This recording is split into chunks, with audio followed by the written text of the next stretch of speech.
And then the other thing that's fascinating about this tunnel is not only is there some electricity, so there's actually lighting through. That we've seen in a number of very sophisticated tunnels, and you can see the electrical cables that are running through. Some tunnels sometimes have even phone systems, telephones. This one doesn't have a telephone. But what this does have, which, again, I've never seen before, and authorities say is another sign of just how sophisticated this is, are these carts. They actually have put in an entire rail system with these push carts that you could load drugs on and just push down the rails. There's one cart here, and there's one already further down. Let's go in.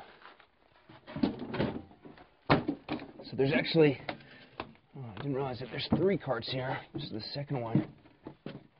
And you can see, again, they really spent a lot of time shoring up these walls.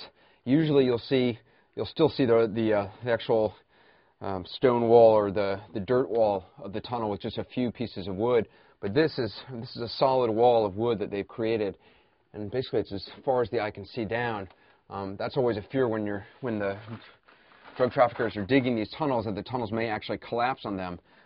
The tunnel is about a half-mile long. It's about the size of 7 football fields, and it was built, authorities believe, by members of the Sinaloa cartel. The Sinaloa cartel is also believed to be behind one of the other very sophisticated drug tunnels that was found in early November. So this is actually the second sophisticated tunnel that they found, both of which they believe were built by the Sinaloa cartel, which is a cartel that traditionally didn't operate in Tijuana, but has really moved into Tijuana and taken over part of the drug operations in the city. U.S. authorities believe that as they started to get underneath U.S. territory, started to get closer to their destination, perhaps they grew more impatient, didn't want to make a lot of noise, so they didn't spend a lot of time shoring up the sides of these walls.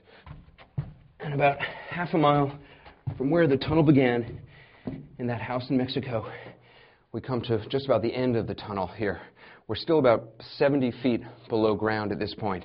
But this is a large room that was created, that they carved out of the earth. You can see all the jackhammer markings here. It's still only about, maybe this is about 4 feet tall. This is the widest part of the tunnel that we've seen. It's about 15 feet wide. Found a lot of equipment here. There's an old hoe. Here's a drill that was used by the traffickers. All part of the equipment. All these sandbags, of course, empty sandbags, which they would use, fill up with soil, and then cart the soil back to the Mexico side. But for U.S. authorities, of most interest, what they found in this large room was 3 tons of marijuana found in this room, as well as in bundles a little bit further up. The tunnel begins to move upward toward the surface in these very large steps that have been just basically hewn out of the rock and soil.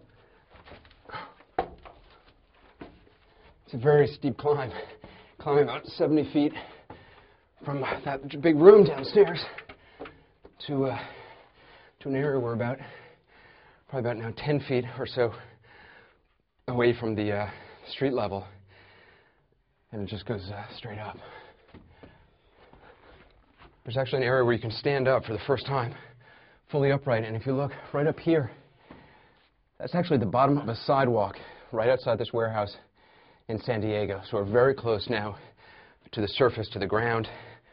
And then this is the hole, the concrete flooring, and I'll show you where we are. This is where the tunnel emerges on the U.S. side. This is a warehouse in Otay Mesa. When they discovered this tunnel, it was just covered, the hole was covered with this piece of sheetrock, and there were these pallets filled with fruits and oranges and stuff, just in case somebody came by to see if this was a legitimate warehouse. It's not much of a cover, but it's amazing when you drive by this warehouse, you'd never know that this is the place where one of the most sophisticated drug tunnels they found emerges.